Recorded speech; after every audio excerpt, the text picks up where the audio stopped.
Shalom Bapak Ibu Saudara, kita sama-sama dengar firman Tuhan, pesan Tuhan buat kita pada pagi hari ini adalah gini, mengubah kegagalan menjadi kemenangan, katakan amin. Wow, luar biasa ya, mengubah apa? Kegagalan jadi kemenangan, puji Tuhan. Oke, saya mau ajak kita buka Yosua 8 ayat yang pertama ya. Kita baca sama-sama kalau udah terpampang di depan. Oke. Sudah terpampang, mari kita baca sama-sama satu ayat ini. Rasanya ini gak asing buat kita ya. Oke, 1, 2, 3. Kemudian, Yosua, janganlah takut dan janganlah tawar hati. Bawalah seluruh tentara dan bersiaplah. Majulah ke Ai. Ketahuilah, aku serahkan kepadamu raja negeri Ai, rakyatnya, kotanya, dan negerinya. Nah Bapak Ibu Saudara, Yosua 8 ayat 1 ini, yang perkataan yang Tuhan sampaikan kepada Yosua itu merupakan satu titik balik, turning point dalam kondisi bangsa Israel pada waktu itu. Karena gini, ini kan pasal 8, pasal 7-nya bangsa Israel mengalami kekalahan. Waktu mereka setelah menang dari Jericho, kemudian kan ada kota Ai yang harus mereka taklukkan. Mereka pikir mereka pasti menang melawan kota Ai yang jauh lebih kecil dari Jericho, tetapi mereka kalah, Israel kalah di situ. Nah kekalahan di pasal yang ke-7, nah masuklah pasal yang ke-8, inilah titik balik. Di mana Tuhan bilang, yuk udah gak usah tawar hati. Mari ikuti apa yang aku ajarkan, strategi yang aku ajarkan. Ya, jadi ayat ini merupakan satu titik balik dari kekalahan menjadi kemenangan. Nah ini menjadi dasar pesan Tuhan buat kita, saya Bapak Ibu Saudara. Kita mau belajar, ya tentu kita rindu mengalami ada sesuatu yang berbalik, ada titik balik dalam kehidupan kita. Ya saya nggak tahu ya, mungkin di hari-hari sebelum atau di tahun sebelum ada kegagalan, ada kekalahan. Tetapi waktu kita terima pesan ini, Tuhan lagi mau mengubah kekalahan menjadi kemenangan. Katakan amin. Wow, ini luar biasa ya. Jadi seperti kita ketahui bangsa Israel itu sempat terpukul kalah ya dan tawar hati akibat mengalami saat menyerang kota Ai ya. Mereka tadinya begitu yakin, aduh Ai mah kecil ya. Iu besar, enggak bukan itu maksudnya. Jericho aja yang besar kita kalahkan. Aduh Ai mah gampang gitu ya. Nah kemudian yang terjadi gini, mereka harus menanggung malu.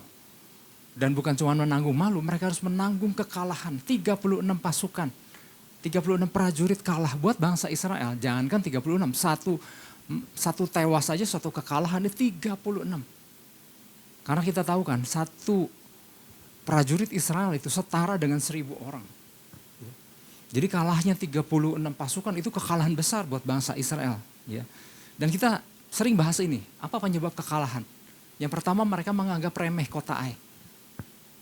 Kota Ai dianggap, ini mah selewat lah, ini mah gampang kita kalahkan. Mereka menganggap kota Ai sangat mudah dikalahkan sehingga mereka cuma mengutus 3.000 orang. Kemudian apalagi kesalahan yang dilakukan bangsa Israel. Tuhan udah bilang di pasal yang ke-7, jangan bawa barang tumpas masuk. Dan ternyata ada barang yang dikhususkan untuk dimusnahkan. Yang ternyata disimpan oleh Akan. Ingat kan itu? Seharusnya prinsip ini masih tetap dipegang. Karena firman Tuhan bilang begitu. Kadang-kadang udah lama nggak dengar bangsa yang barang-barangnya dikhususkan itu udah segala macam masuk. Ya. Dan ini yang membuat Yosua dan para tua-tua Israel kemudian sujud di hadapan Tuhan. Mereka mengenakan kain kabung memohon pengampunan dari Tuhan. Sekaligus apa? Minta arahan. Jadi Tuhan gimana selanjutnya? Apa yang harus kami lakukan? Nah ini luar biasa. Dan Tuhan beritahukan penyebabnya dan Tuhan beritahukan pula apa selanjutnya harus mereka lakukan. Ya. Jadi Bapak Ibu Saudara, dari sini kita belajar bahwa tidak ada kegagalan atau kesalahan yang tidak dapat diperbaiki. Apalagi kalau melibatkan Tuhan. Ya artinya dalam hal ini harus melibatkan Tuhan. Ya. Bahkan ada istilah gini, di lembah Akor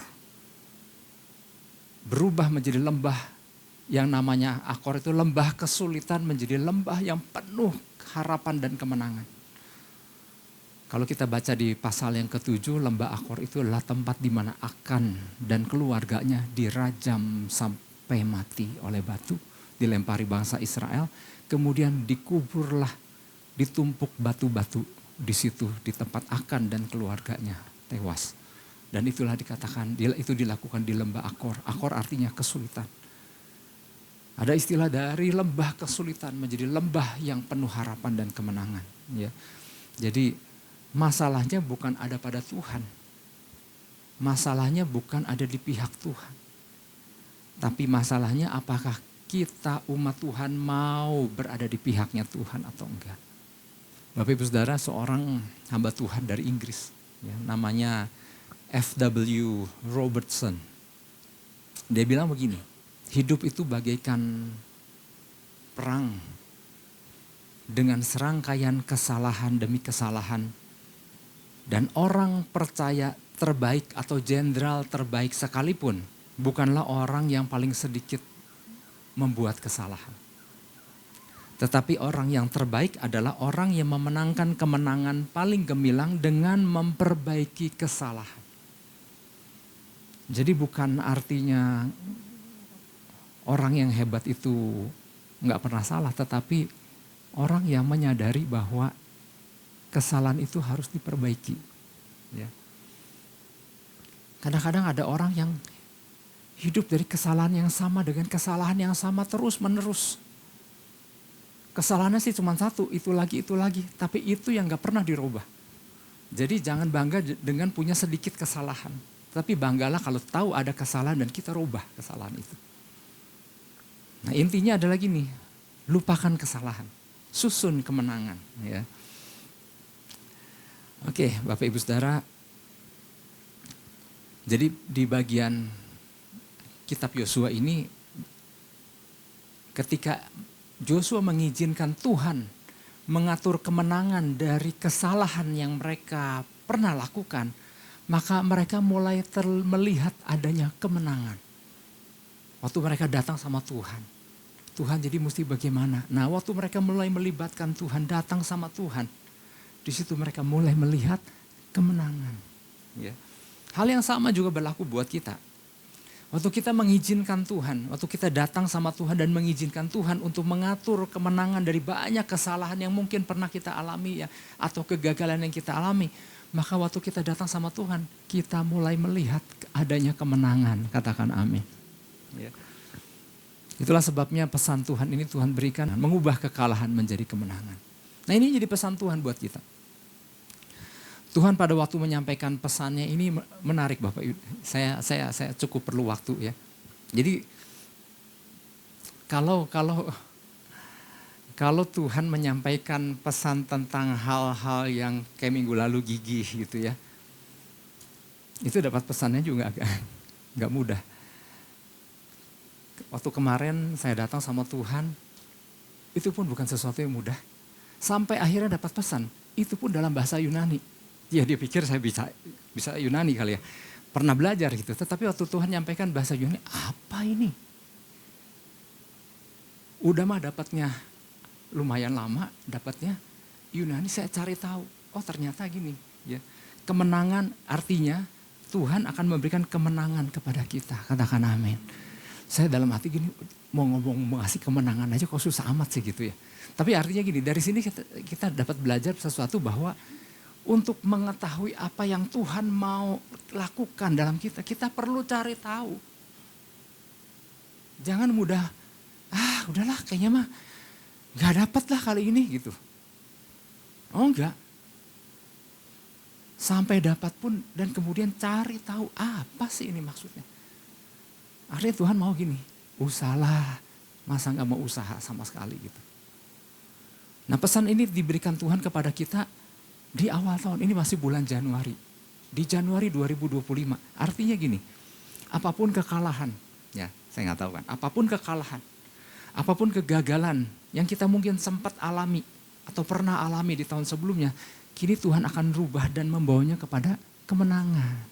Jadi Tuhan bukan cuma sekedar menjanjikan muluk-muluk, tenang pasti menang, enggak. Tuhan lagi mengajarkan inilah langkah untuk mengubah kekalahan menjadi kemenangan. Ya. Jadi kemenangan itu tidak sekonyong-konyong datang begitu aja. Ya. Jadi kalau kita kembali kepada Yosua 8 ayat 1. Di sini dikatakan janganlah takut dan janganlah tawar hati, bawalah seluruh tentara dan bersiaplah. Majulah ke Ai. Ketahuilah aku serahkan kepadamu raja negeri Ai, rakyatnya, kotanya dan negerinya. Jadi ada yang Tuhan mau lakukan nih. Ya. Jadi sejak awal Tuhan memberikan visi. Tuhan memberikan visi buat kita kan 2025 diambil dari kitab Yosua. Dan kemudian banyak kan Tuhan berbicara, menyampaikan pesannya lewat Yosua. Hari ini Tuhan kasih pesan lewat Yosua. Dan kita tahu kitab Yosua penuh dengan strategi. Penuh dengan cara Tuhan mengajarkan umatnya bertindak. Jadi kalau Tuhan menyampaikan pesan kepada kita hari ini lewat firman tadi Yosua ini. Tuhan mau kita yuk sama seperti Yosua memperhatikan tuntunan dan strategi yang Tuhan ajarkan. Tuhan mau kita yuk perhatikan strategi yang sedang Tuhan ajarkan. Nah beberapa prinsip yang harus kita pahami agar kita dapat mengubah kekalahan menjadi kemenangan. Ya, beberapa di antaranya. Yang pertama gini, bersedia mengubah sikap hati terlebih dahulu. Kan mengubah kekalahan kepada kemenangan nih. Nah kita mau belajar nih, apa yang Tuhan perintahkan kepada Yosua dan bangsa Israel. Masih di Yosua 8 ayat 1. Di situ dikatakan kemudian berfirmanlah Tuhan kepada Yosua. Ini ayat 1, yang pertama Tuhan katakan adalah gini, janganlah takut dan janganlah tawar hati. Bawalah seluruh tentara dan bersiaplah dan seterusnya. Jadi yang pertama adalah bersedia mengubah sikap hati terlebih dahulu. Mungkin sempat mengalami ketawaran hati karena tahun lalu atau hari-hari kemarin atau tahun-tahun sebelumnya. Rasanya ya kok gini ikut Tuhan gitu ya. Mungkin jadi ada ketawaran hati. Tapi yang pertama adalah bersedia mengubah dulu sikap hati kita. Ingatlah bahwa Tuhan tidak pernah meninggalkan atau mengabaikan anak-anaknya, katakan amin. Ya, nggak peduli bagaimana bangsa Israel pernah mengecewakan Tuhan. Nggak peduli mungkin barangkali kita pernah mengecewakan Tuhan. Tapi buat Tuhan selalu terbuka buat kita.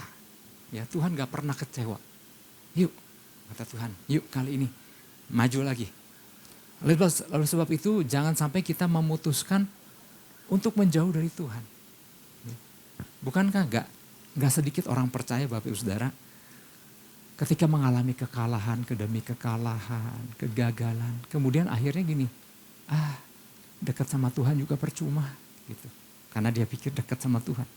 Akhirnya jadi biasa-biasa sama Tuhan. Sebetulnya orang yang biasa-biasa sama Tuhan, sebetulnya dia sudah menjauh dari Tuhan. Dia sedang menjauh dari Tuhan. Jadi ketika bangsa Israel mengalami tewasnya 36 prajurit. Kan Alkitab kalau kita baca lagi di pasal yang ke-7 kan di situ dikatakan maka tawar hatilah bangsa Israel. Mereka tawar hati. Karena mereka pikir udah jalan 40 tahun. Kemudian kan menyeberang sungai Yordan. Wah nyampe lah penggenapan janji Tuhan.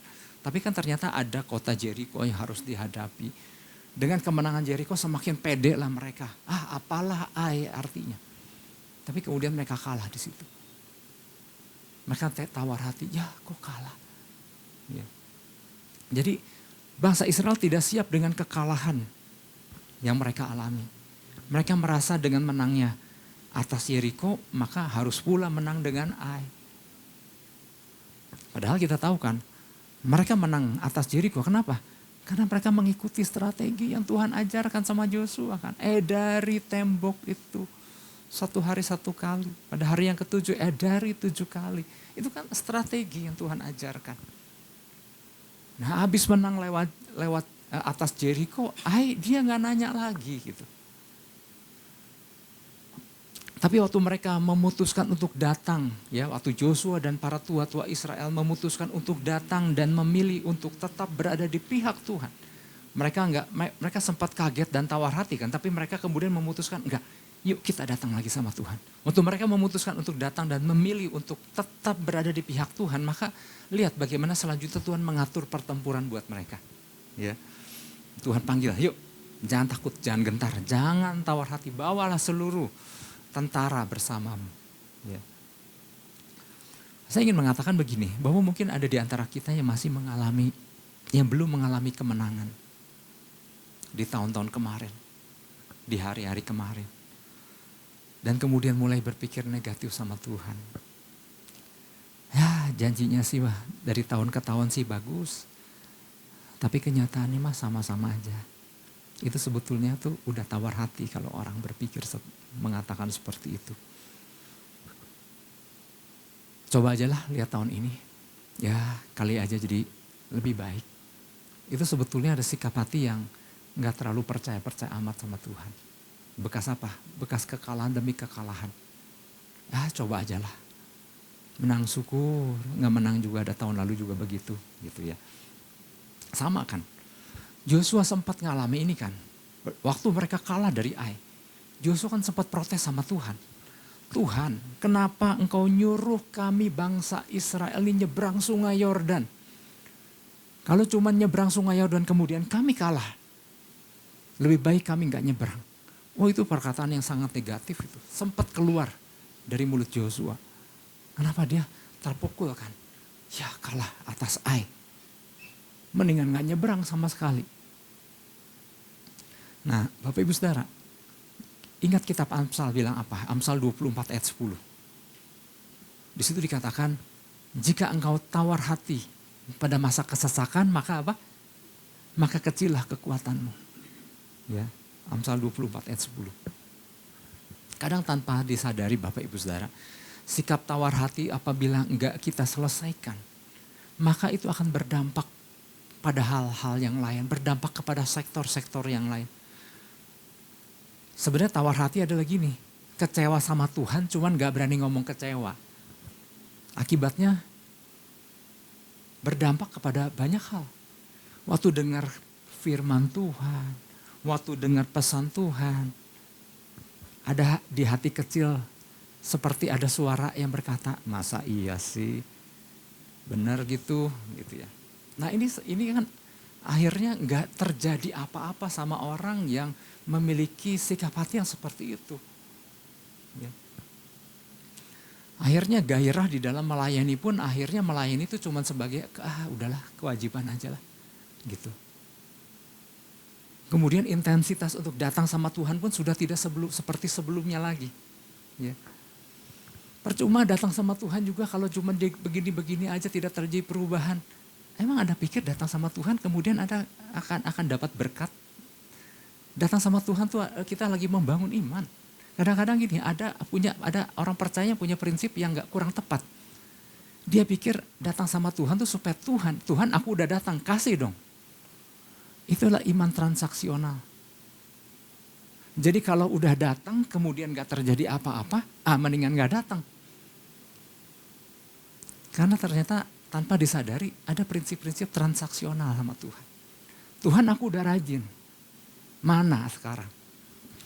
Buat Tuhan tuh gak pelit. Kita gak perlu melakukan apa-apa aja, maksudnya gini. Gak perlu aja, yang salah tangkap. Artinya Tuhan mau ngasih sesuatu tuh gak butuh, ayo dong berbuat baik dulu sama aku. Prinsip Tuhan tuh gak gitu. Makanya kan prinsip ini dialami sama masa di zaman Ayub kan. Sehingga waktu Ayub mengalami penderitaan yang luar biasa kan, istrinya kan datang. Masihkah engkau setia sama Allahmu? Kalau cuma jadi begini gitu. Jadi lah, emang kalau udah ngalami hal yang babak belur terus udah gitu, jadi gak setia gitu seharusnya. Nah karena gini, di masa itu prinsip transaksional itu terjadi. Sampai sekarang pun masih banyak, gak sedikit orang percaya masih menganut hal seperti itu. Makanya gak sedikit ya gereja, kalau orang itu diberkati, dia merasa imannya tuh udah dewasa. Istri Ayub bilang, masihkah engkau bertekun dalam kesalehanmu? Buat Ayub, lah kok jadi ditanya seperti itu? Nah banyak gak sedikit kan orang yang mulai mengurangi intensitasnya untuk mencari Tuhan. Karena percuma lah. Begitu-begitu aja cari Tuhan juga. Lah cari Tuhan kan buat membangun iman. Bukan untuk supaya minta kaya. Terus kemudian ketika orang yang tawar hati adalah ketika mendengar kesaksian orang lain yang mengalami kemenangan, ditanggapi dengan begini, memang Tuhan mau pilih kasih. Nah daripada kita orang percaya berjalan dengan suatu ketawaran hati, Tuhan mau kita mulai kembali berpihak sama Tuhan. Maka Tuhan akan mulai mengatur kemenangan dari kekalahan yang pernah dialami, sama seperti Joshua. Tuhan bilang kan di dalam Joshua 8 ayat 1, udah jangan tawar hati, yuk datang sama aku. Aku ajarkan kali ini. Karena waktu mereka menyerang Ai yang pertama, mereka kan gak tanya Tuhan. Tapi waktu mereka mau datang sama Tuhan, waktu mereka mau berpihak sama Tuhan. Apa Tuhan pelit? Enggak. Tuhan mulai mengajar, mengatur sebuah strategi buat mereka. Dan terbuktikan strategi itu menghasilkan kemenangan. Jadi apa yang dilakukan Joshua dan tua-tua, mereka datang berlutut, bersujud di hadapan Tuhan. Oke Tuhan. Jadi apa yang harus kami lakukan? Sama seperti waktu peristiwa Daud di Siklak kan. Kita udah hafal banget kisah Daud di Siklak kan. Daripada Daud kemudian kecewa sama Tuhan. Kecewa sama prajurit-prajuritnya yang hendak melempari dia dengan batu. Apa yang dilakukan Daud? Daud memilih untuk pakai effort. Datang sama Tuhan. Daripada dia berlama-lama menghabiskan waktu untuk kecewa, tawar hati, sedih. Daud memilih untuk datang sama Tuhan. Dan dia berkata, Tuhan, haruskah ku susul atau tidak? Dan di situ Tuhan mulai ajar. Kejarlah, karena engkau akan bisa menyusulnya. Dan kemudian waktu Daud bertindak, di perjalanan Tuhan mulai kasih tuntunan. Iya kan?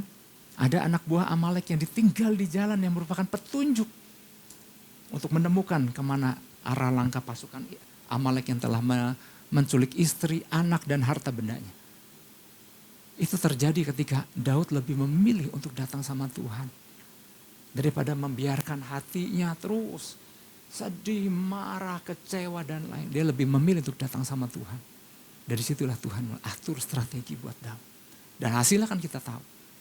Istrinya ketemu, anak-anaknya ketemu, harta bendanya kembali, dan kemudian dapat ekstra jarahan. Jadi intinya pertama adalah gini, mengubah kekalahan menjadi kemenangan, yang pertama-tama harus mengubah sikap hati kita terlebih dahulu. Apapun yang pernah terjadi di hari-hari kemarin, apapun yang pernah terjadi di tahun yang lalu atau tahun-tahun sebelumnya. Gairah untuk datang, mengasihi, mencintai dan mau belajar sesuatu sama Tuhan tuh gak boleh hilang.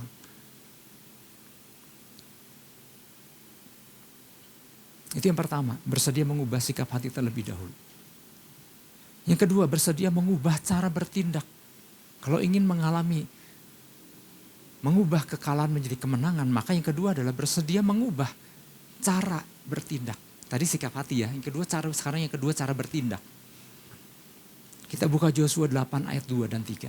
Demikian firman Tuhan. Dan haruslah kau lakukan kepada Ai dan rajanya. Seperti yang kau lakukan kepada Jericho dan rajanya. Hanya barang-barangnya dan ternaknya boleh kamu jarah. Ya kan? Kesalahan bangsa Israel di peristiwa Ai. Salah satunya adalah waktu mereka membawa masuk barang yang dikhususkan untuk dimusnahkan. Tapi di sini Tuhan bilang, hanya barang-barangnya dan ternaknya boleh kamu jarah. Barang yang dikhususkan udah jangan dibawa lagi. Jadi berubah dong strateginya. Jangan yang pakai yang itu lagi. Kemudian suruhlah orang bersembunyi di belakang kota itu. Ayat 3. Lalu bersiaplah Joshua beserta seluruh tentara untuk pergi ke Ai. Joshua memilih berapa? 30.000 orang. Waktu di pasal sebelumnya untuk Ai. Kan Joshua sama kan, selalu ngirim pengintai. Pengintai bikin laporan. Bos, ini kota kecil. Cukup 2-3 ribu aja. Dan Joshua bilang, kirim 3.000. Tapi kalau nanya Tuhan bilang berapa? 30.000. Joshua memilih 30.000 orang. Pahlawan-pahlawan yang gagah perkasa. Bukan 3.000 prajurit biasa. Tapi 30.000. Pahlawan-pahlawan yang gagah perkasa, mereka disuruhnya pergi pada waktu malam. Jadi gini, Tuhan ajarkan gini Bapak Ibu Saudara. Dengan 30.000 orang, Joshua pada waktu malam hari, mereka mengendap-endap menuju kota Ai. Kemudian Joshua bilang, kita sembunyi di belakang kota. Keesokan harinya Joshua dengan beberapa orang yang tidak terlalu banyak mulai mendatangi kota Ai. Dan orang-orang di kota Ai, pasukan-pasukan itu melihat, wah ini Israel datang lagi. Maka keluarlah sejumlah prajurit dari kota Ai untuk menghadapi Joshua dan orang-orang yang bersama dengan dia. Dan Joshua lari. Dan waktu Joshua lari, mereka mengejar orang-orang kota Ai itu. Sehingga akibatnya kota Ai kosong. Waktu kota Ai kosong, orang yang bersembunyi di belakang kota Ai, orang-orangnya Joshua. Kemudian mereka masuk ke kota Ai dan membakar kota Ai. Waktu mereka selesai membakar, keluarlah mereka dan mengejar orang-orang Ai yang sedang mengejar Joshua. Sehingga orang-orang Ai, pasukan Ai terhimpit di tengah-tengah. Dan dibabat api semua. Itulah strategi yang Tuhan ajarkan. Kira-kira beda nggak dengan yang pernah dilakukan Joshua di pasal sebelumnya? Sangat beda sekali. Jadi gini, pakai cara sendiri dengan cara Tuhan tuh beda sekali Bapak Ibu Saudara. Kadang kita merasa, alah cuman begini aja mah pakai tanya Tuhan. Yang kayak gini kan gampang, jangan ngerepotin Tuhan. Emang pada ayat kan Tuhan gak mau direpotin, pernah ada ayat kan gak pernah ada. Saya pernah bilang kan, ada orang yang bilang, saya mah gak mau terlalu berdoa sama Tuhan. Kesian, 8 miliar orang di dunia, kalau semua berdoa sama Tuhan, gimana dia dengar? Ya bukan Tuhan atau kalau repot mah. Kan dia maha kuasa, maha dahsyat. 8 miliar orang nih kalau semuanya percaya sama Tuhan, semuanya berdoa dalam waktu yang bersamaan. Tuhan tahu masing-masing dari satu orang per orang dari 8 miliar itu. Waduh Tuhan kita mah dahsyat, katakan amin. Jadi jangan berpikir gak mau ngerepotin Tuhan. Ya ilah, Tuhan mah dahsyat Bapak Ibu Saudara. Dan Tuhan selalu gak pelit, dia selalu mengajarkan kan. Makanya di sini kita melihat ada perbedaan yang mencolok. Ya. Dan Yosua melakukan tepat seperti yang diajarkan Tuhan. Ya, maka terjadilah kemenangan yang luar biasa atas Israel terhadap Ai. Ya. Nah, kita bayangkan sejenak, renungkan sejenak. Seandainya Yosua melakukan strategi yang sama seperti yang mereka pernah lakukan sebelumnya. Cukup mengerahkan 2-3 ribu orang lagi. Lalu menyerbu dengan cara yang sama. Sekarang pertanyaannya gini, apakah mereka akan mengalami kemenangan? Oh gak yakin juga ya. Enggak akan mengalami kemenangan karena kalau mereka pakai strategi yang lama yang udah jelas gak bekerja, kemudian dipakai lagi, jelas akan kalah lagi. Karena strategi mereka gak selaras dengan apa yang Tuhan mau kan. Ya. Jadi artinya apabila kita bertindak dan telah terbukti tidak menghasilkan kemenangan apa-apa, maka artinya inilah waktunya kita datang sama Tuhan untuk memohon arahan dan tindakan selanjutnya. Dan kita bersyukur kalau Tuhan gak pelit kan, selalu kasih arahan. Nah sekarang gini, sadarkah kita bahwa ternyata gini, ada banyak orang percaya yang mengharapkan kemenangan dari Tuhan, tapi tidak pernah mengubah sikap ataupun caranya bertindak. Ada istilah gini, Anda berharap Tuhan melakukan perkara-perkara yang luar biasa dan mengagumkan, tapi lahir dari sikap hati dan iman yang gak pernah bikin Tuhan kagum. Kita berharap Tuhan melakukan sesuatu hal-hal yang mengagumkan, tapi kita gak pernah membuat Tuhan kagum dengan sikap hati dan iman kita. Lalu kita berharap kemenangan yang dahsyat dan mengagumkan. Padahal Alkitab telah banyak membuktikan bahwa dari iman yang mengagumkan akan keluar hasil yang mengagumkan pula, katakan amin. Oke, di perjanjian baru Bapak Ibu Saudara. Apa sih yang Yesus sering katakan pada waktu dia melakukan mujizat atas orang yang datang kepada dia? Apa yang Yesus selalu lakukan? Apa yang Yesus lihat? Oleh imanmu engkau disembuhkan. Oleh imanmu engkau diselamatkan. Misalnya contoh perempuan yang 12 tahun pendarahan Bapak Ibu Saudara. Ini kan ada sesuatu yang menarik ya di versi Lukas. Yesus kan bilang gini, kan perempuan, ya kita tahu ya, perempuan 12 tahun pendarahan ini punya iman, punya tekad, asal ku jamah jubahnya aku pasti sembuh. Dan kita tahu kan kisahnya, nggak mudah menerobos ribuan orang atau sebegitu banyak orang yang lagi mengerumuni Yesus. Belum lagi ditambah kalau orang sampai tahu dia pendarahan, oh habis. Karena orang yang pendarahan tuh najis di masa itu, nggak boleh nyentuh. Nah dia nerobos banyak orang kan, itu penuh resiko. Nah sampai di satu titik Yesus berkata, siapa yang menjamah aku? Kemudian orang kan geleng-geleng kepala. Nah Petrus bicara, guru, begitu banyak orang yang mengerumuni engkau. Ya. Dan begitu banyak orang yang mendesak engkau. Kami mana tahu gitu. Tapi Yesus bilang begini, ada seorang yang menjamah aku. Sebab aku merasa ada kuasa yang keluar dari dalam diriku. Ada sentuhan yang berbeda. Banyak orang yang berdesak-desakan dan menyentuh tubuh Yesus, jubahnya dan lain-lain. Banyak orang yang menjamah. Karena lagi berdesak-desakan orang mengerumuni. Tapi Yesus hanya merasakan ada satu jamahan yang berbeda. Karena jamahan itu lahir dari sebuah iman yang luar biasa. Karena ada kuasa yang keluar dari diriku. Yang membuat perempuan itu sembuh. Ini yang membuat Yesus kagum. Jadi dari sini kita belajar, banyak orang mengharapkan Tuhan melakukan perkara yang kagum. Tapi kita nggak pernah. Tapi si orang percaya nggak pernah bikin Tuhan kagum. Lewat tekad dan imannya. Jadi apabila iman kita tidak pernah membuat kuasa Tuhan keluar dari dalam diri Tuhan, maka kita jangan bertindak lagi dengan kekuatan iman yang sama terus. Kalau iman kita nih misalnya nggak menghasilkan apa-apa, maka inilah saatnya kita jangan terus bertahan dengan iman yang sebegitu gitu. Lalu mengharapkan hasil Tuhan melakukan sesuatu yang dahsyat. Maka dari pihak kita pun kita harus bangun iman kita. Yang mau katakan amin. Ada iman yang harus kita tingkatkan. Karena kan kita ingat ada level iman. Makanya jangan nyanyi lagu yang salah. Kita mesti belajar juga. Enggak semua lagu rohani itu alkitabiah. Karena dengarkan imanku tak perlu besar. Ada ayatnya? Siapa yang ngajarin iman kita gak perlu besar? Kan gak ada. Alkitab kan gak bilang begitu. Kita harus bangun iman kita. Sampai ayat bilang, sekiranya kamu punya iman sebesar biji sesawi. Jadi dari ada nol iman kan, ada level iman.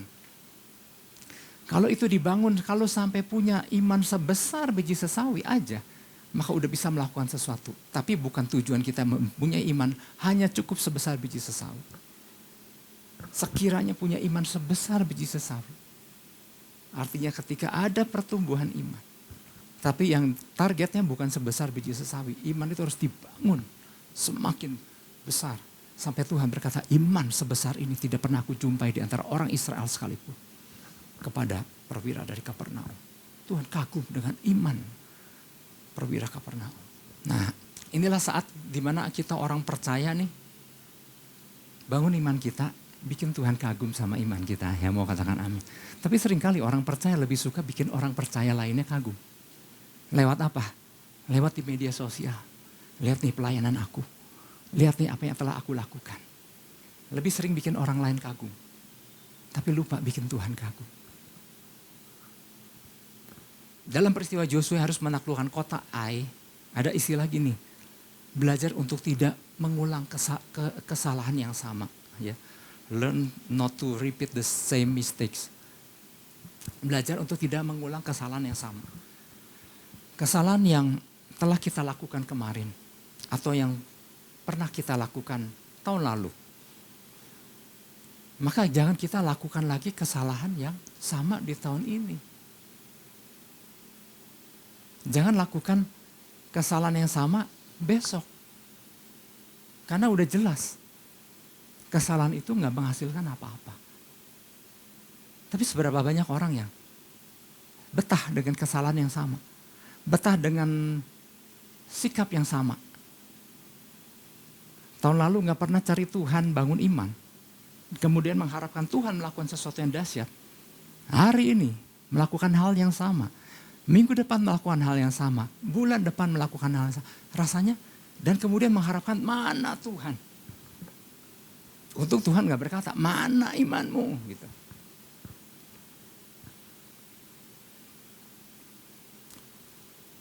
Tuhan mau kita belajar.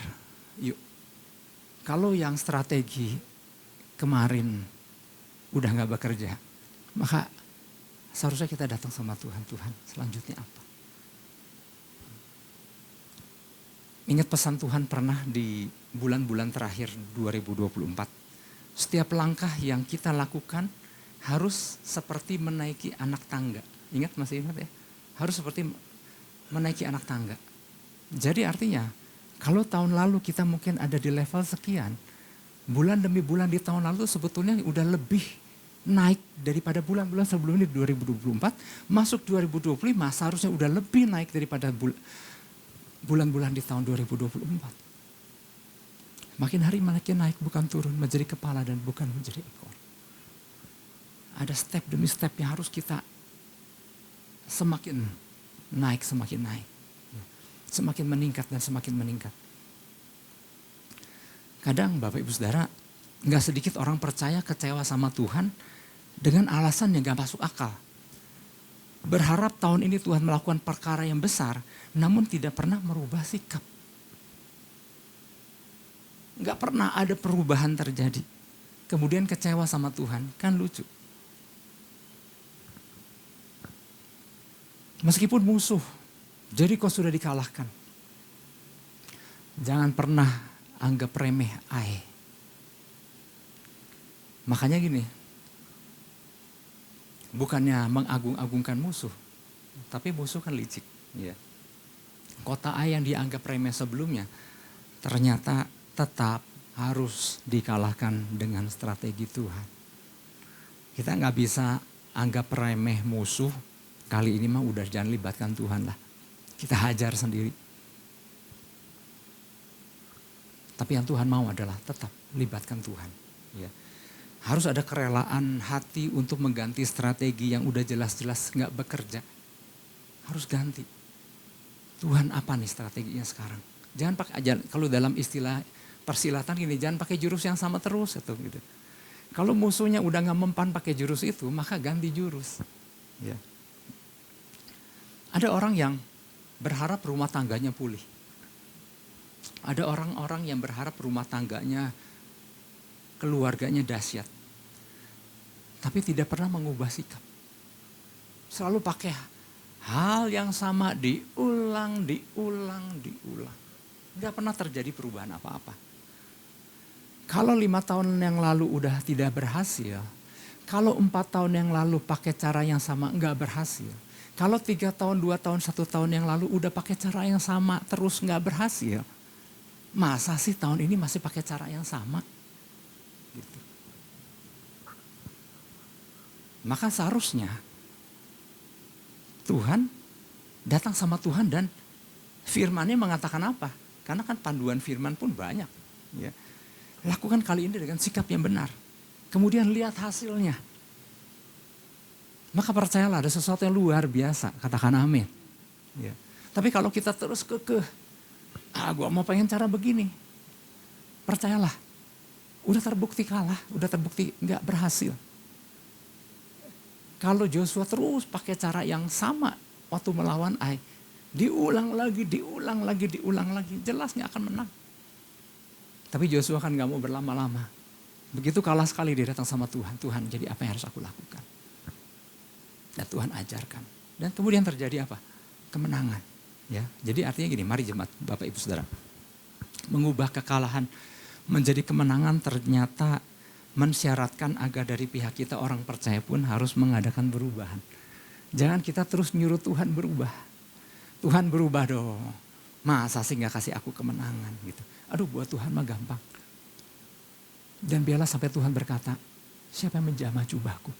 Karena aku merasa ada kuasa yang keluar dari dalam diriku. Waduh, ini keren sekali. Dari banyak orang menyentuh. Yesus pada waktu itu. Tapi Yesus hanya menyentuhkan, ada sentuhan yang berbeda. Meskipun gak langsung mengena kepada tubuh Yesus, baru pegang jubahnya. Yesus merasakan ada sentuhan iman yang luar biasa di sini. Dan ini membuat kuasa Tuhan bekerja.